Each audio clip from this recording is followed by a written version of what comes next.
नमस्कार मित्रांनो, रमण सोनाली या कथेचा आपण बघणार आहोत भाग 34। सोनालीने रमणला घट्ट मिठी मारली आणि इतक्यात पाऊस सुरू झाला। त्यांच्या प्रेमाच्या प्रवासाचा साक्षीदार व्हायला तो आला होता आणि तिला खूप आनंद झाला, कारण आज तिचा लाडका नवरा रमण तिच्या सोबत भिजत होता आणि तिचा लाडका पाऊस त्या दोघांना भिजवत होता। तो त्यांना एकमेकांच्या आणखीनच प्रेमात पाडत होता। थंडगार वातावरणात कोसळणाऱ्या पावसात तिची मिठी त्याला खूप ऊब देत होती। ती जशी जशी भिजत होती तिची मिठी जास्त घट्ट होत होती आणि त्याच्या शरीरात आग पसरत होती आणि दोघेही भिजतच घरी आले। सकाळी सुकत घातलेले सगळे कपडे भिजून गेले होते। मग तिने कपाटातून दुसरे कपडे त्याला बदलायला दिले आणि तीही कपडे बदलू लागली आणि भिजलेल्या कपड्यांवरून तिला आठवलं की लग्न झालं आणि त्यानं तिला घरी आणलं। त्यानं प्रीतीला आधीच त्याच्या मावशीच्या घरी सोडलं होतं, कारण तो सोनालीशी लग्न करून तिला घरात आणेल तेव्हा ती काय गोंधळ घालेल याचा काही नेम नव्हता। रमण तिला हँडल करायला समर्थ होता, पण नवरा बायकोच्या या गोंधळाचा परिणाम प्रीतीवर नको व्हायला म्हणून तिच्या सुट्ट्या संपेपर्यंत तिला तो सोडून आला होता। 2 दिवस झाले तरी सोनाली त्याच्याशी बोलत नव्हती, रागात फुगून बसली होती, घरातलं काही करतच नव्हती। मग त्याने युक्तीने तिला किचनमध्ये रमवली। मग त्याला वाटलं आताही तिच्या मनाने सर्व काम करेल, पण कसलं काय 1 नंबरचा आडमुठेपणा करायची ती। रमणचे कपडे ती धुवायची नाही, मशीनलाच लावायचे होते कपडे, पण तीही ते करत नव्हती, मुद्दाम त्याचे कपडे बाजूला ठेवत होती। तिला त्याचे कपडे धुवायची लाज वाटायची आणि मी का म्हणून याची कपडे धुवायची। आतापर्यंत स्वतःहून धुवत होता ना, मग आताही तसाच धु असं ती मनात म्हणायची आणि रमणराव मात्र तिची परीक्षा घेत होते। शाळेत कसे आधी धडा शिकवतात आणि मग परीक्षा घेतली जाते, पण रमणराव मात्र सगळ्यात हटके। आधी ते परीक्षा घेतात आणि मग धडा शिकवायला सुरुवात करतात। आज त्याने मुद्दाम त्याचे कपडे मशीनला न लावता फॅक्टरीत गेला आणि तिनेही ते तिथेच ठेवून दिले आणि स्वतःचे कपडे धुतले। तिच्याकडे जास्त कपडे नव्हते म्हणून तो रोज कपडे धुवून टाकायची आणि रमण यायच्या आधीच ते सुकवून बॅगमध्ये भरून ठेवायची। ती तिचे खाजगी कपडे त्याला दिसू देत नव्हती, कारण तिला लाज वाटायची। संध्याकाळी रमण घरी आल्यावर त्याने फ्रेश होताना पाहिलं की त्याचे कपडे तसेच आहेत। मग त्याने त्याला हात लावला नाही। दुसऱ्या दिवशी त्याने कपाटातून दुसरे बनियान आणि अंडरपॅन्ट घेतली आणि घातली। आताही तो त्याचे ओले कपडे न धुता निघून गेला। आजही तिने त्याच्या कपड्यांकडे मुद्दाम दुर्लक्ष केलं। दुसऱ्या दिवशी सुद्धा त्याने कपाटातून कपडे घेतले आणि घातले। 2 जोड एक्स्ट्रा कपाटात होते ना, म्हणून तो तिच्यावर हा प्रयोग करत होता, पण मॅडमने जणू त्याच्याशी असहकार पुकारला होता। त्याचे चक्क 3 दिवसांचे 3 जोड कपडे बाथरूममध्ये होते, पण ती हातही लावत नव्हती। बायकोने नवऱ्याचे कपडे धुवायला काही हरकत नव्हती आणि लाज बाळगायचंही काही कारण नव्हतं, पण ती त्याला नवराच मानत नाही आणि त्यांच्यात नवरा बायकोचे संबंध निर्माण झाले नव्हते। एकमेकांच्या शरीराची ओळख नव्हती झाली अजून, त्यामुळे मी का त्याची काम करायची असं ती म्हणाली। आज येतानाच त्याने पुन्हा आणखीन काही जोड कपडे आणले होते। त्याला खात्री होती की आजही तिने त्याचे कपडे धुतले नसणार आणि तसंच झालं होतं।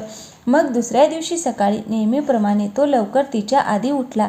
आज सुट्टी होती, तो घरी होता, पण तरी त्याला सुट्टी नव्हती। चला रमणराव, लागा कामाला, आज बायकोची गाडी रुळावर आणायचं काम आहे आपल्याला, असं तो म्हणाला। त्याला तिची खोड मोडायचं काम होतं ना, आणि त्याने तिचे आधी उठून तिचे बॅगमधले सगळे कपडे घेतले आणि उशाला घेऊन झोपला। त्यात तिचे खाजगी कपडे पण होते, पण त्याला काही लाजबीज वाटली नाही, कारण ती माझी बायकोच आहे हे त्यानं लग्नाच्या आधीपासूनच मनाला सांगितलं होतं। नाहीतर ती मला प्रेमानं निर्लज्ज या टोपण नावानेच हाक मारत असते ना। निर्लज्ज तर निर्लज्ज, मग आणखीन थोडा निर्लज्जपणा केला तरी चालेल, निदान निर्लज्जपणाचा कोटा तरी पूर्ण होईल आणि नवरा बायकोमध्ये प्रायव्हेट खाजगी लपवून काही ठेवायचं नसतं। ती तिचे कपडे अजूनही बॅगमध्येच ठेवायची। त्याने तिला कपाटाचा एक कप्पा रिकामा करून दिला होता, पण ती त्यात कपडे ठेवत नव्हती। ती तिथे जास्त दिवस राहणार नव्हती असं तिला वाटत होतं, म्हणून कधीही ती बॅग उचलून त्याचं घर सोडून जायला उतावीळ झाली होती। पण तिचं ते स्वप्नच राहणार होतं हे तिला माहीत नव्हतं. ती उठली आणि तिला आता आंघोळीला जायचं होतं आणि तिने तिची बॅग उघडली तर बॅगेत तिचे कपडेच नव्हते. असं कसं झालं? मी तर काल संध्याकाळी कपडे बॅगेतच ठेवले होते, रोज ठेवते तशीच, आणि चुकून कपाटात ठेवली का म्हणून तिने कपाटही पाहिलं. कपडे तिथेही नव्हते आणि तिची नजर रमणकडे गेली. तो मात्र तिची ही गंमत चोर नजरेने पाहत होता आणि तिला त्याच्या उशाला तिची ब्रा दिसली आणि तिला खूप खूप लाज वाटली. शी, मी चुकून तिथे कपडे ठेवले की काय? नाही, पण मी असं करणे शक्यच नाही. मला चांगलं आठवते की मी कपडे इथेच ठेवले होते. मग त्यानंच घेतले की काय उशाला कपडे? नक्कीच त्यानेच घेतले असणार. तो काहीही करू शकतो, नुसता निर्लज्ज आहे. असं मुलींचे कपडे कोण घेतं का? आणि तेही उशाला. शी, किती बेशरम आहे हा. तू घालणार आहे की काय ते कपडे आता? सोनालीला आता तिचीच लाज वाटत होती. काय विचार करत असेल तो माझ्याबद्दल? त्याने ते कपडे निरखून तर पाहिले नसतील ना? शी, तिला आता खूपच कसं तरी होत होतं आणि पाल अंगावर पडल्यासारखं तिला झालं होतं. त्याने तिचे कपडे निरखून पाहिले असतील या कल्पनेनेच तिला किळस येत होती. तिचे सगळे खाजगी कपडे तो घेऊन झोपला होता मुद्दाम. मग ती हळूच त्याच्या उशीला गेली आणि कुठून तरी ते कपडे घेता येतात का हे पाहायला लागली. मग तो नो चान्स. रमणराव तिला अशी संधी कधीतरी देतील का? आणि तिने कपडे ओढण्याचा प्रयत्न केला. तसा तो पटकन उठून बसला आणि ती झटकन चपापून मागे सरकली आणि तो तिचे सगळे कपडे मांडीवर घेऊन बसला. मग तर तिला तिथे थांबूही वाटेना आणि स्वतःला कुठे लपवावं हे तिलाच कळेना. आणि तो खट्याळपणा करत तिला म्हणाला, का ग, काय करत होतीस माझ्याजवळ येऊन? तेही मी झोपेत असताना. किस वगैरे करत होतीस की काय मला? मग त्यासाठी मी झोपेत असताना कशाला यायचं वेडाबाई? तुला हवाय का किस? चल ये, आता देतो, तेही मन सोक्त. खूप खूप डीप, मजा येईल तुला. छी, किती नालायक आहे हा. आणि ती चिडून मनात म्हणाली, नालायक कुठला? जराही बोलताना लाज वाटत नाही का ग? सांग ना, काय करत होती? आणि ती लाजत चाचरत म्हणाली, तू ते माझे, काय तुझे? बोल की. तुझ्या मांडीवर. असं म्हणून तिने त्याला त्याच्या मांडीवरच्या कपड्यांकडे इशारा केला. तो म्हणाला, अच्छा, हे होय, आज हे मला हवंय काय? तिनं आश्चर्याने विचारले. वेडाबिडा झाला की काय? मूर्ख कुठला? मुलींचे कपडे कोण घेईल का? का खरंच याला घालायचे थे? आणि तिच्या या कल्पनेच तिलाच मनात हसू आलं. कसं दिसल ते? शी. पण ती हसू दाबत ती गप्प बसली आणि म्हणाली, तुला कशाला हवेत ते माझे कपडे? ओले आहेत ना? 3 दिवस झाले धुतले नाहीत माझ्या बायकोने. मी का धुवू तुझे कपडे? तुझे तू धु, ती अशी म्हणाली आणि तिच्या शब्दात तिला पकडत तो म्हणाला, म्हणजे तू माझी बायको आहेस हे तू मान्य करतेस हो ना? आणि ती म्हणाली, नाही, तसं नाही, पण याच्या आधी तूच धुवायचा ना तुझे कपडे. याच्या आधी मी सिंगल होतो आणि हे माझं पहिलंच लग्न आहे. आणि लग्न झाल्यावर बऱ्याच गोष्टी बदलतात, पण तो बदल स्वीकारायलाच तयार नाहीस आणि मला तुला स्वीकारायचं नाही, असे ती म्हणाली ठामपणे. अगं, 2चे 4 हात झाले आता आपले, तरी तुझा आपला एकच ठेका. हे ऐकून आता मला कंटाळा आला आहे. दुसरं काहीतरी बोल ना, असा तो म्हणाला. तू माझे कपडे धुणार आहेस की नाही ते फक्त सांग. नाही धुणार. मग तुझे कपडे तुला नाही मिळणार, बस तशीच. ही काय जबरदस्ती? माझी मर्जी. तुझी मर्जी तेव्हा संपली जेव्हा तू माझ्या गळ्यात हार घातलास. आणि ती मनात चिडून म्हणाली, मी कुठे हार घातला? तू स्वतःच्या हाताने माझा हात धरून घालून घेतलास. आणि तो म्हणाला, तुझे कपडे हवे असतील तर तू पटकन माझे कपडे धुवून टाक, मी तुझे कपडे देतो, नाहीतर तुझे हे कपडे माझ्याकडेच राहतील. आणि काय करणार आहेस तू हे कपडे घेऊन? आता बायको जवळ नाहीये तर तिचे कपडे तरी छातीशी घट्ट पकडून झोपतो की तेवढी छान झोप लागेल, असं तो तिच्या डोळ्यात बघून अतिशय हळू आणि मादक स्वरात म्हणाला. आणि त्याचा तो मादक स्वर ऐकून तिच्या अंगावर काटाच आला.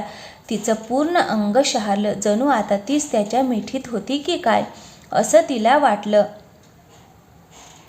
आणि तिने लाजून तिची नजर फिरवली आणि मनातच म्हणाली, इश्य, किती चावट आहे हा. मला म्हणतो की मी हट्टीपणा करते आणि हा स्वतः काय करतोय? त्याला गरज असेल तर त्याने जवळ यावं ना, माझ्या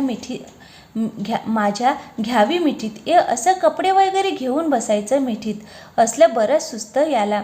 जबरदस्ती लग्न केलं तसं जबरदस्ती मिठीत नाही का घेऊ शकत हा? ती आता त्यानं तिची मनधरणी करायचीच वाट पाहत होती, पण रमणरावांना ते कधीच जमणार नव्हतं. ते फक्त तिला मजबूर करणार होते स्वतःहून त्यांच्या मिठीत यायला. आणि ती उगीच चिडून म्हणाली, ठीक आहे, नको देऊस कपडे, बस घेऊन, मी आंघोळच नाही करत, जशी तुझी मर्जी. मला काय, मीही आज दिवसभर रिकामाच आहे, बघूया कोण माघार घेतय, असं तो बेडवर मस्तपैकी लोळत म्हणाला. त्यानं पुन्हा तिचे कपडे हुशाला घेतले आणि तिला आता काय करावे हे सुचेना. तिनेही मग 2-3 तास तसेच बसून काढले, पण शेवटी आंघोळ तर करणं गरजेचंच होतं आणि तिच्याकडे दुसरे कपडे पण नव्हते. आणि आता विकत तरी कुठून आणणार आणि त्याला पैसे तरी कुठून आणायचे? रमण ते कपडे स्वतःपासून बाजूला ठेवतच नव्हता, तोही तसाच न आंघोळ करत बसला होता. आणि मग तिने शेवटी शरणागती पत्करली. रागातच बाथरूममध्ये गेली आणि डोळे बंद करून तिने त्याचे कपडे उचलले आणि वॉशिंग मशीनला लावले. कसे बसे लाजत लाजत वाळतही टाकले. आणि तो म्हणाला, आता रोज तूच माझे कपडे धुवायचे, समजलं? आता दे माझे कपडे, झालं ना तुझं काम? अगं राहू दे की अजून थोडा वेळ, खूप छान वाटते. आणि आता तर सोनालीचे गाल लाजून टोमॅटोसारखे लाल झाले होते. निर्लज्ज कुठला बेशरम, असं म्हणतच तिने ते कपडे त्याच्या हातातून खेचून घेतले आणि त्यानंही ते लगेच सोडले आणि त्याला न दिसू देता हसत हसत आणि लाजत लाजतच ती आंघोळीला गेली. आणि रमण म्हणाला, चला आजचा धडा तर शिकून झाला, पण विद्यार्थिनीने किती शिकला ते आता उद्याच कळेल. ती आंघोळ करून बाहेर आली आणि तिच्या टवटवीत सुंदर चेहऱ्याकडे पाहून तो खूप सुखावला. तो तिच्याकडे एकटक पाहत होता आणि त्याच्या नजरेने ती घायाळ होत चालली होती. तो तिला म्हणाला, मीही पटकन आंघोळ करून घेतो, चल आपण जाऊया, तुलाही आणखीन एक्स्ट्रा कपडे आणूया, तुझे खाजगी कपडे, असं तो शब्दावर जोर देऊन तिच्या डोळ्यात डोळे घालून म्हणाला. आणि ती म्हणाली, नाही नको, मग एक काम कर, तुझी साईज सांग मला, मी घेऊन येतो. तशी तुझ्या शरीराची ओळख असती तर मला साईज कळाली असती आणि मग मी स्वतः आणले असते, तेही तुला न विचारता, अगदी परफेक्ट साईजचे. पण तुम्ही तर ब्रह्मचारी सोडायला तयारच नाहीत आणि आमचंही ब्रह्मचार्य सोडू देत नाही. आता तर त्याने थेट मुद्द्यालाच हात घातला होता. ताकाला जायचं आणि भांडं लपवायचे अशी रीतच नव्हती. आणि त्याची हे आठवून सोनाली मनाशीच हसत होती. तोपर्यंत तो कपडे बदलून आला आणि सोनू अशी त्याने तिला हाक मारली, पण ती त्या आठवणीतच रमली होती आणि स्वतःशीच हसत होती. तिला अशी स्वतःचीच असताना पाहून त्यालाही हसू आला आणि तो म्हणाला, बायको रेंजच्या बाहेर गेली वाटतं, हाकही ऐकू येईना तिला. तर मित्रांनो, कसा वाटला आजचा एपिसोड? आवडला असेल तर व्हिडिओला एक लाईक करा आणि हो, चॅनलवर नवीन असाल तर प्लीज चॅनलला सबस्क्राईब नक्की करा. पुन्हा भेटूया पुढच्या एपिसोडमध्ये.